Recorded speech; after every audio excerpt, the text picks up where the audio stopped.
আল্লাহর কিতাব। এটা আমাদের চিন্তাধারাকে রূপদান করে। বস্তুত আজ আমি আলোচনা শুরু করতে চাই সূরা মুলকের একটি আয়াত দিয়ে, যেখানে বলা হয়েছে লোকেরা জাহান্নামে প্রবেশ করছে, আর প্রবেশ করাকালে তাদেরকে তাদের অপরাধ সম্পর্কে জিজ্ঞেস করা হচ্ছে। তখন তারা উত্তরে বলবে, ওয়াকালু লাউ কুন্না নাসমাউ আও নাকিল মা কুন্না ফি আসহাবিস সাঈর, বিখ্যাত একটি আয়াত। এবং তারা বলবে, যদি আমরা শুনতাম। চলুন এখানে একটু থামি। এখানে কি শোনার কথা বলা হচ্ছে? যদি কোরআন শুনতাম, যদি ইসলামের বার্তা শুনতাম, যদি উপদেশগুলো শুনতাম, যদি কোরআন শুনতাম। এই অংশটি সবাই বুঝে, কিন্তু এরপরের আয়াতে ওয়া নাকিলু বলা হয়নি, বলা হয়েছে আও নাকিলু, লাউ কুন্না নাসমাউ আও নাকিলু। আর আরবিতে আও অর্থ অথবা, যদি আমরা শুনতাম অথবা বিবেক বুদ্ধি প্রয়োগ করতাম, অর্থাৎ যদি শুনতাম অথবা অন্তত পক্ষে চিন্তা ভাবনা করতাম। কথাগুলো এভাবে উপস্থাপনার পেছনে শক্তিশালী উদ্দেশ্য রয়েছে। একদিকে মুসলমানরা কিছু শুনলে সেখান থেকে কিছু শেখার চেষ্টা করবে। আমরা খুতবা শুনি, রিমাইন্ডার শুনি, লেকচার শুনি, কিছু পড়লেও আমরা ওইখান থেকে শিখি। এগুলো থেকে আমরা উপদেশ গ্রহণ করে থাকি, এবং হতে পারে এগুলোর আলোকে নিজের ভালোর জন্য নিজের মাঝে পরিবর্তন আনি। অন্তত পক্ষে প্রত্যেকের মাঝে পরিবর্তনের চেষ্টা থাকা উচিত। এই মানুষগুলোর আজ এই পরিণতির অন্যতম একটা কারণ হলো, ভালো ভালো উপদেশ শোনার পরেও তারা নিজেদের পরিবর্তন করেনি। তারা শুনতে অস্বীকার করলো। মানে শ্রবণ করার দুইটা দিক রয়েছে, একদিকে কিছু কথা কানে প্রবেশ করা, আর অন্যদিকে সে কথাগুলো নিজের জীবনে প্রয়োগ করা। আরবি ভাষার ক্ষেত্রে এই কথা যেমন সত্য, তেমনি ইংরেজি ভাষার ক্ষেত্রেও সত্য। যেমন যখন একজন বলেন, আমি তাকে উপদেশ দেওয়ার চেষ্টা করেছি কিন্তু সে শোনেনি, এর অর্থ এটা নয় যে সে আমার কথা শুনতে পায়নি, বরং এর অর্থ হলো সে আমার কথা অনুযায়ী কাজ করেনি। তাহলে দেখা যাচ্ছে শ্রবণ করার মাঝে এই দুইটি দিক রয়েছে। কিন্তু পরের কথাটির উপর আজ আমি জোর দিতে চাই, অথবা যদি আমরা চিন্তা ভাবনা করতাম, যদি আমরা নিজেদের বিবেক বুদ্ধি প্রয়োগ করতাম। এই আয়াতের বাহিরে আরো বহু আয়াতে আমাদের বলেছেন একজন মুসলিমের নিয়মিত চিন্তা করা উচিত। এমনকি যখন সে কোনো শায়েখের কাছ থেকে কিছু না শুনে নিভৃতে বসে থাকে, তখনও তার চিন্তা করা উচিত। আমরা সর্বদা চিন্তাশীল মানুষ। তো যে বিষয়গুলো আমাদের চিন্তাশীল বানায় তা হলো আয়াত। আল্লাহর নিদর্শনগুলোর উদ্দেশ্য হলো লাআল্লাহুম ইয়াতাফাক্কারুন লিকওমি ইয়াকিলুন লাআল্লাকুম তাকিলুন লিয়াদাব্বারু লিআয়াতি, যাতে তারা এর আয়াতসমূহ নিয়ে গভীরভাবে চিন্তা করে। আর আয়াত বলতে শুধু কোরআনের আয়াত বোঝানো হচ্ছে না, চারপাশে আল্লাহর যে বিস্ময়কর সৃষ্টি রয়েছে তাও বোঝানো হচ্ছে। যখন বাহিরে গিয়ে আকাশের দিকে তাকান, তখন আপনার এটা নিয়ে চিন্তা করা উচিত। আমরা যখন বাহিরে কোনো গাছের দিকে তাকাই, তখনও আমাদের চিন্তা করা উচিত। মুসলিমদের তো এটাই করার কথা। সবাই যা দেখে আমরা তো তা নিয়ে ভিন্নভাবে চিন্তা করি। তারাও দেখে আর আমরাও দেখি, কিন্তু আমরা যখন দেখি আমরা এর সাথে অন্য কিছুও পর্যবেক্ষণ করি, আমরা চিন্তা করার সুযোগ দেখি। তো আজকের খুতবাহ এমন একটি বিষয় নিয়ে যা অনেকটা উপেক্ষিত। আল্লাহ আযজা ওয়া জাল্লা চান আমরা যেন এই সম্পর্কে চিন্তা করি। তিনি চান আমরা যেন ব্যাপারটা গভীরভাবে ভেবে দেখি। এভাবে দুটি বিষয়ের মাঝে পার্থক্য তৈরি হয়, যখন আমরা ভাষা কোরআন অধ্যয়ন করি এবং সামনে এগিয়ে যাই, অথবা আমরা থামি এবং আল্লাহ সুবহানাহু ওয়া তাআলা কি বলছেন তা নিয়ে গভীরভাবে ভেবে দেখি। তিনি এই অসাধারণ আয়াতে বলেন, ওয়া আওহা রাব্বুকা ইলান নাহলি, আল্লাহ ওহী অবতীর্ণ করেন, আপনার রব ওহী অবতীর্ণ করেন। যখন বলেন আওহা রাব্বুকা, কোরআন যেহেতু রাসূলুল্লাহ সাল্লাল্লাহু আলাইহি সাল্লামের নিকট অবতীর্ণ কালাম, যখন বলা হয় আপনার রব অবতীর্ণ করেছেন, রাসূলুল্লাহ সাল্লাল্লাহু আলাইহি সাল্লাম যখন এই কথা শুনছেন, তিনি হয়তো ভাবছেন আমার রব আমার প্রতি কোরআন নাজিল করেছেন। কিন্তু এই আয়াতে আল্লাহ বলছেন, আমি আপনার নিকট অবতীর্ণ হওয়া ওহী সম্পর্কে কথা বলছি না, আমি মৌমাছির নিকট অবতীর্ণ হওয়া ওহী সম্পর্কে কথা বলছি। যেই প্রভু আপনার নিকট কোরআন অবতীর্ণ করেন, তিনি মৌমাছির প্রতিও কিছু একটা অবতীর্ণ করেন। ব্যাপারটা নিয়ে একটু ভেবে দেখুন। মৌমাছি আমাদের অধিকাংশের নিকট গুরুত্বপূর্ণ কোনো বিষয় নয়। এমন নয় যে আমরা প্রতিদিন এটা দেখি। যদি দেখেন ভয় পেয়ে তাড়িয়ে দেন। আর যদি শহরে বাস করেন, তাহলে তো আপনি এমনিতেই প্রকৃতি থেকে অনেক দূরে। মোটের উপর আমরা ইট পাথরের শহরে থাকি। আল্লাহর সৃষ্ট বিস্ময়কর প্রকৃতির সাথে আমাদের সাক্ষাৎ হয় কদাচিৎ। যে একটি সৃষ্টিকে এখনো এড়ানো যায় না তা হলো আকাশ। আকাশ সব সময় উপস্থিত। যারা ব্যস্ত শহরে বাস করেন তাদের এমনকি উপরের দিকে তাকানোরও সময় থাকে না। তারা আশেপাশে তাকান, বাসে যাতায়াত করেন, তারা এমনকি আকাশও দেখেন না। তাহলে আমরা কি নিয়ে ভাববো? আমরা এমনকি নিজেদের জন্য চিন্তা করার সময় পাই না, বা আল্লাহ আমাদের যা নিয়ে চিন্তা করতে বলেন তা নিয়েও ভাববার সময় পাই না। তো এই খুতবাতে আমি আপনাদের এমন জিনিস নিয়ে চিন্তা করতে বলবো যা আমরা সম্পূর্ণরূপে উপেক্ষা করি। একটি মৌমাছি, বিশেষ করে আল্লাহ আযজা ওয়া জাল্লা তার রাসূল সাল্লাল্লাহু আলাইহি সাল্লামকে বলেন, এমন এক ধরনের ওহী আছে যা আমি আপনার নিকট অবতীর্ণ করিনি, করেছি মৌমাছির প্রতি। সুবহানাল্লাহ। আমাদেরকে মৌমাছি নিয়ে চিন্তা করতে হবে, কারণ কোরআনে আল্লাহ যা কিছু বলেছেন সবকিছু আমাদের হেদায়েতের জন্য। তাই একজন বিশ্বাসী হিসেবে এই ক্ষুদ্র সৃষ্টির প্রতি আমাদের এখন অন্যরকম একটা শ্রদ্ধা তৈরি হয়েছে, কারণ আল্লাহ বর্ণনা করেছেন এই ক্ষুদ্র সৃষ্টি আল্লাহর ওহী গ্রহণ করে থাকে। আল্লাহ এমন কথা গরু সম্পর্কে বলেননি, তিনি এমন কথা উট সম্পর্কেও বলেননি, তিনি পাখি সম্বন্ধেও এমনটি বলেননি। ওই প্রাণীগুলোর কথাও তিনি উল্লেখ করেছেন তিনি বহু প্রাণীর নাম উল্লেখ করেছেন কোরআনে। অন্য অনেক সৃষ্টির কথা কোরআনে এসেছে, কিন্তু ওহীর ব্যাপারটি যা আমাদের মনোযোগকে বিশেষভাবে আকর্ষণ করেন, এই সৃষ্টির মাঝে বিশেষ কিছু রয়েছে যার দরুন আল্লাহ আমাদেরকে এর প্রতি মনোযোগ দিতে বলেছেন। আর এটা একটা ভাবনার বিষয়। প্রকৃতপক্ষে যদিও এটা আজকের খুতবার বিষয় নয়, ব্যক্তিগতভাবে কয়েক মাস পূর্বে যখন আমি এই আয়াত নিয়ে গবেষণা করছিলাম, আমি মৌমাছির উপর নির্মিত 5-6টা ডকুমেন্টারি দেখেছিলাম। কারণ আল্লাহ চান আমরা যেন এই জীবটাকে কদর করি। আল্লাহ একে ওহী দিচ্ছেন, তাই এই প্রাণীটি যাই করুক না কেন তার সাথে ওহীর একটা সম্পর্ক আছে। এটি ওহীর দ্বারা অনুপ্রাণিত হয়ে কাজ করে। আমি মৌমাছি সম্পর্কে বেশি কিছু জানতাম না, তাই আমাকে এই বিষয়ে অধ্যয়ন করতে হয়েছিল। আমি এই অধ্যয়নকে ইসলামী অধ্যয়ন মনে করি। ডকুমেন্টারি দেখে দেখে মৌমাছির জীবন প্রণালী শেখা এবং নোট করা আমার জন্য এটা আল্লাহর দ্বীন অধ্যয়ন করার নামান্তর। কারণ এই বিষয়টা নিয়ে আল্লাহ আমাদেরকে চিন্তা করতে বলেন। আল্লাহর এই কিতাব থেকে জ্ঞান এবং প্রজ্ঞা অর্জন করতে হলে আমাদের দৃষ্টিভঙ্গির প্রসারতা থাকা জরুরি। যাই হোক, এই আয়াতে আল্লাহ বলেন আনিত্তাখিযি মিনাল জিবালি বুয়ুতা। আল্লাহ মৌমাছির প্রতি ওহী নাজিল করেন। ইত্তাখিযি এর অর্থ সরাসরি আদেশ। ইত্তাখিযি এখানে প্রত্যাশিত ভাষা হওয়ার কথা ছিল আনতাত্তাখিযা মিনাল জিবালি বুয়ুতান, পাহাড়ে। এর বাসা নির্মাণ করা উচিত পাহাড়ে। ওয়া মিনাশ শাজারি এবং গাছে। ওয়া মিম্মা ইয়ারিশুন এবং তারা যে গৃহ নির্মাণ করে তাতে, অর্থাৎ মৌচাষীরা এর জন্য যে খাঁচা নির্মাণ করে, যে গৃহ নির্মাণ করে তাতে। তাহলে মানুষ তাদের জন্য যে খাঁচা তৈরি করে তাতেও এরা বাসা তৈরি করতে পারে। এখন আমরা এই আয়াত থেকে যা শিখি, প্রথমত আল্লাহ বিশেষভাবে উল্লেখ করলেন তিনি মৌমাছিকে সরাসরি আদেশ দিয়ে থাকেন। ইত্তাখিযি ব্যাকরণের দিক থেকে ফেলে আমরের মধ্যম পুরুষে ব্যবহৃত হয়েছে। আল্লাহ সরাসরি মৌমাছির সাথে যোগাযোগ করে বলছেন তার কোথায় বাসা বানানো উচিত। এই আদেশের আরেকটি অসাধারণ উপকার হলো, যদি কখনো মধু বা মধু উপজাত কোনো দ্রব্য খেয়ে থাকেন, পৃথিবীতে যার বিশাল বাজার রয়েছে, প্রকৃতপক্ষে এটা শুধু মধু নয়, অধিকাংশ খামার, উদাহরণস্বরূপ ক্যালিফোর্নিয়াতে রয়েছে পৃথিবীর সবচেয়ে বড় কাঠবাদামের খামার। পৃথিবীর 90% কাঠবাদাম আসে সেখান থেকে, আর এর সবটা আসে মূলত মৌমাছির সাহায্যে, যারা বিভিন্ন রকম কাঠবাদামের গাছ থেকে ফুলের রেণু সংগ্রহ করে এবং পরাগায়নে সাহায্য করে, এবং এজন্য কৃষকরা সেখানে মৌ চাষ করে। এখন আল্লাহর প্রতি ওহী নাজিল করে বলেন তুমি বাসা বানাতে পারো পাহাড়ে, বাসা বানাতে পারো গাছে। যদি আল্লাহ না বলতেন ওয়া মিম্মা ইয়ারিশুন, তাহলে আপনারা মৌমাছির বাসা পেতেন শুধুমাত্র পাহাড়ে এবং গাছে। আমরা কখনোই মৌ চাষ করতে পারতাম না। কিন্তু তিনি বলেছেন ওয়া মিম্মা ইয়ারিশুন, যেন আমি আর আপনি মধু খাওয়ার স্বাদ উপভোগ করতে পারি। কারণ আল্লাহ একে অনুমতি দিয়েছেন মানুষের তৈরিকৃত বাসায় মৌচাক নির্মাণের জন্য, যেন আমরা এর চাষ করতে পারি। ব্যাপারটা নিয়ে একবার ভেবে দেখুন। এই ভাবনা আমাদেরকে এই সত্য অনুধাবন করতে সাহায্য করে যে আল্লাহর সৃষ্টি জগৎ থেকে যত কিছু আমরা উপভোগ করতে পারছি, এর কারণ আল্লাহ এদেরকে সরাসরি আদেশ করেছেন আমাদের সেবা করার জন্য। এই ক্ষেত্রে মৌমাছিকে আদেশ করা হয়েছে আমাদের সেবা করার জন্য। তাই যখন মানুষ মৌ বক্স নির্মাণ করে, তুমি তাকে নিজের বাসা হিসেবে গ্রহণ করে নাও। কিন্তু আজ আসলে যে বিষয়টা নিয়ে কথা বলতে চাই তা হলো এই ক্ষুদ্র সৃষ্টি থেকে কিছু পথ নির্দেশনা। শুধু এই সৃষ্টির কদর করা নয়, বরং কিছু হিদায়াত। আর আমি এমন কিছু শিক্ষা এর কাছ থেকে পেয়েছি যা আমাকে সম্পূর্ণ হতবুদ্ধি করে দিয়েছে। আমি রাসূলুল্লাহ সাল্লাল্লাহু আলাইহি সাল্লামের একটি হাদিস পেয়েছি, ওয়াল্লাযী নাফসি বিয়াদিহি, আমি সেই সত্তার শপথ করে বলছি যার হাতে আমার প্রাণ। আল্লাহ রাসূল সাল্লাল্লাহু আলাইহি সাল্লাম কোনো শপথ করা ছাড়াই যা ইচ্ছা বলতে পারতেন, কিন্তু তিনি সর্বপ্রথম আল্লাহর নামে শপথ করেছেন। কারণ তিনি এখন যা বলতে যাচ্ছেন নিশ্চয়ই তা আশ্চর্যজনক কোনো বিষয়। তিনি বলেন ইন্না মাসালাল মুমিন কামাসালিন নাহলা, ঠিক মৌমাছির মতো। মুমিনের উদাহরণ হলো ঠিক মৌমাছির মতো।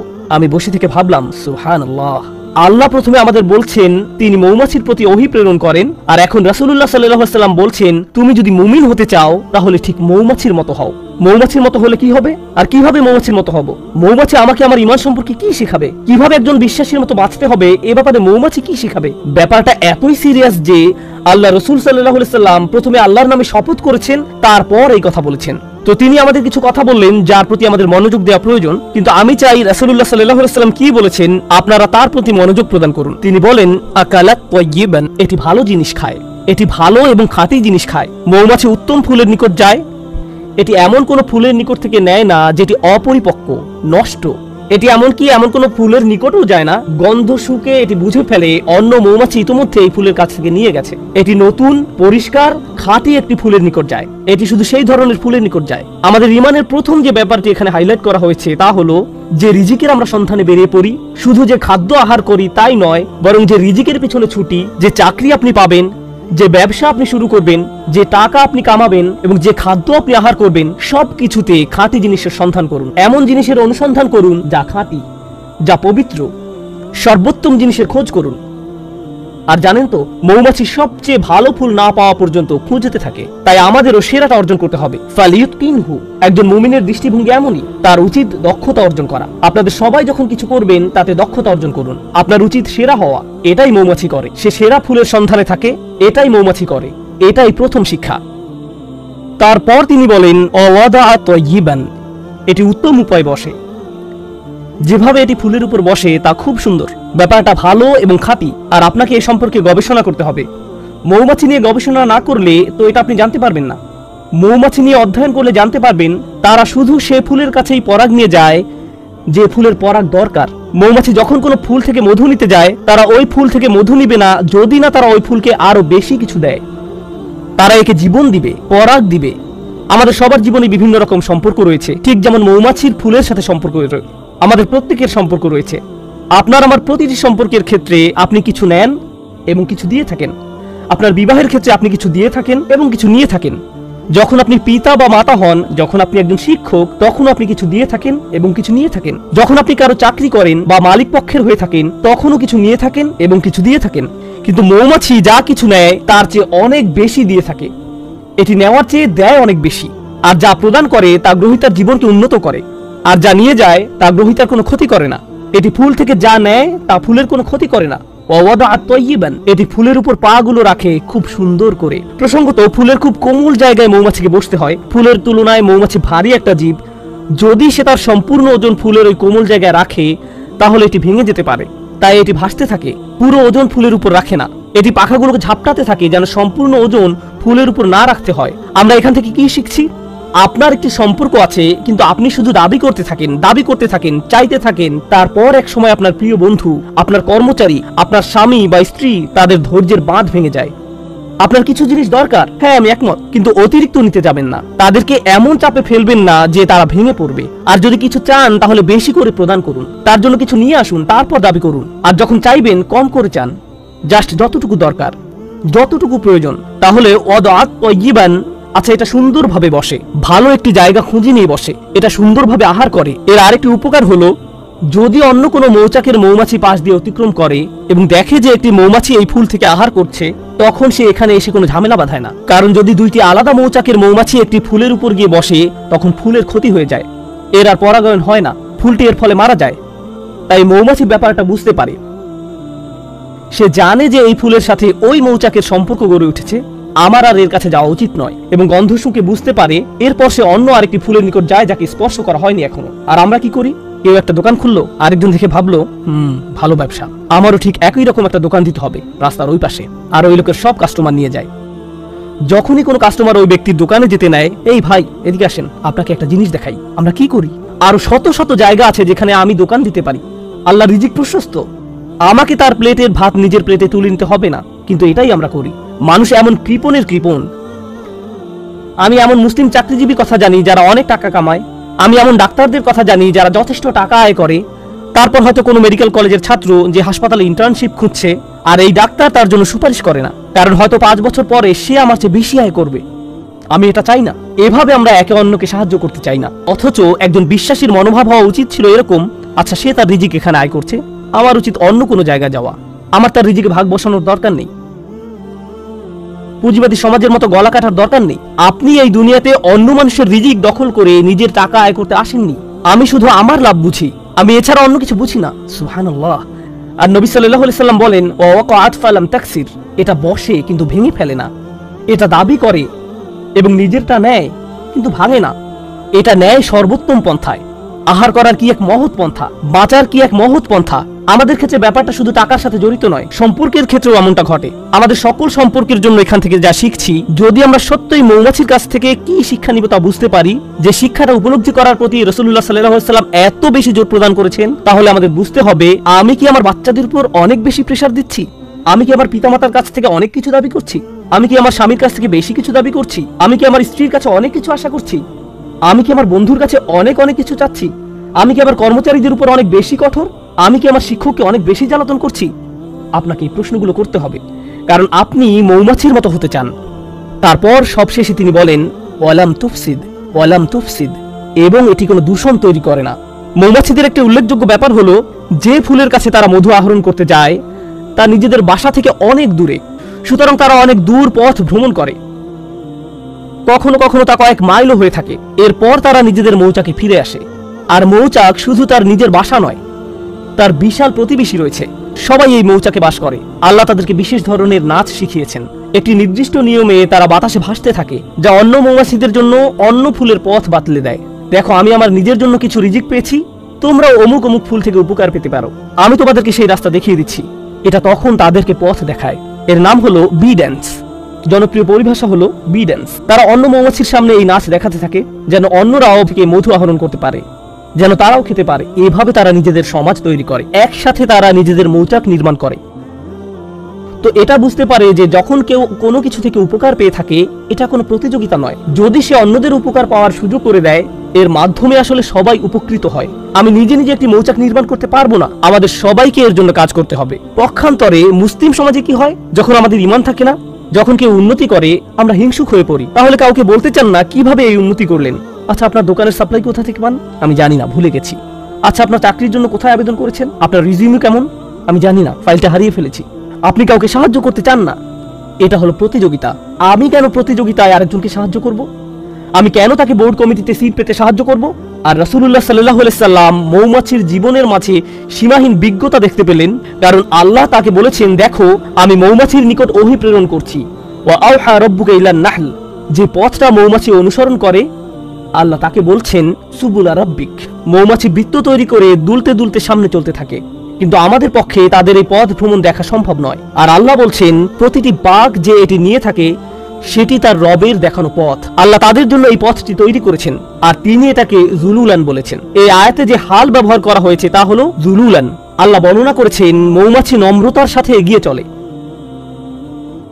এর একটা চাকরি আছে, গুরুত্বপূর্ণ কাজ আছে, এটা একটা মিশনে আছে, এটা একটা লক্ষ্য পানে এগিয়ে চলছে, কিন্তু তাই বলে এটা অহংকারী নয়। অনেক সময় দেখবেন মানুষ ব্যস্ত সময় কাটালে কেমন যেন অহংকারী হয়ে ওঠে। আমি মারাত্মক ব্যস্ত, তোমার জন্য আমার সময় নেই, পরে কল দিও। আর আপনাদের মাঝে কেউ কেউ বড় চাকরি করেন, মাকে কল দেওয়ার সময় নেই। অন্যদিকে মৌমাছি জুলুলান তথা কাজ করতে যাওয়ার সময়ও নম্রভাবে পথ চলতে থাকে। সুবহানাল্লাহ। সব শেষে যা বলতে চাই, আর 2 মিনিট সময় আছে, আমি মৌমাছি নিয়ে শেষ একটি কথা বলতে চাই।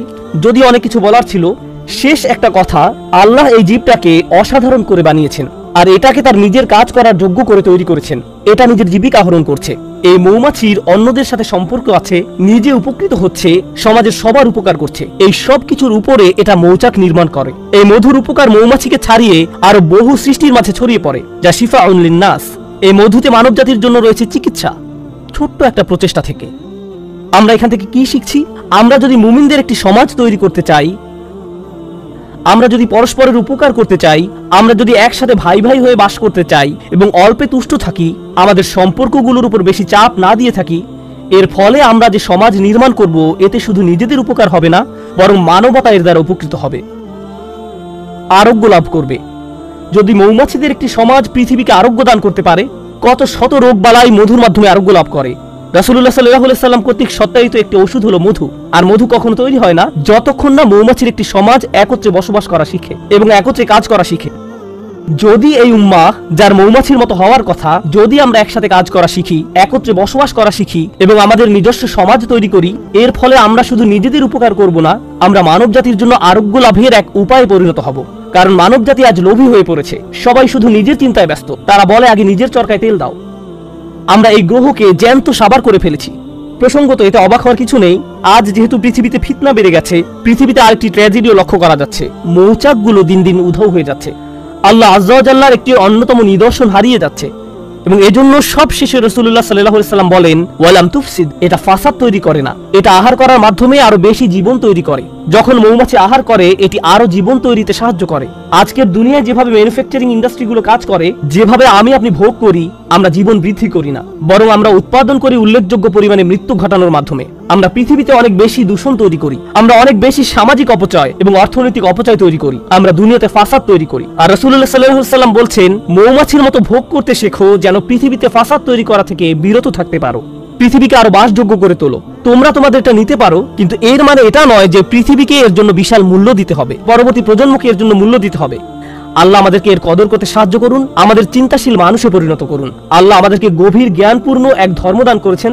আল্লাহর শপথ, যদি এই ধর্ম নিয়ে চিন্তা করেন তাহলে এটা অন্যরকম এক বিষয়। আর যদি সারা জীবন ধরে শুধু অনুসরণ করে আসছেন কিন্তু কোনোদিন এই ধর্ম নিয়ে চিন্তা করেননি, তাহলে এটা সম্পূর্ণ ভিন্ন রকম একটা বিষয়। আল্লাহ আমাদের চিন্তাশীল মানুষে পরিণত করুন, ভাবুক মানুষে পরিণত করুন, এবং এমন মানুষে পরিণত করুন যারা আসলেই কোরআনের আয়াত নিয়ে চিন্তা করতে পারে এবং রাসূল সাল্লাল্লাহু আলাইহি ওয়াসাল্লামের হাদিসের গভীর শিক্ষা নিয়ে ভাবতে পারে। বারাকাল্লাহু লি ওয়া লাকুম ফিল কুরআনিল হাকীম ওয়া নাফা'নি ওয়া ইয়্যাকুম বিল আয়াতি ওয়া যিকরিল হাকীম।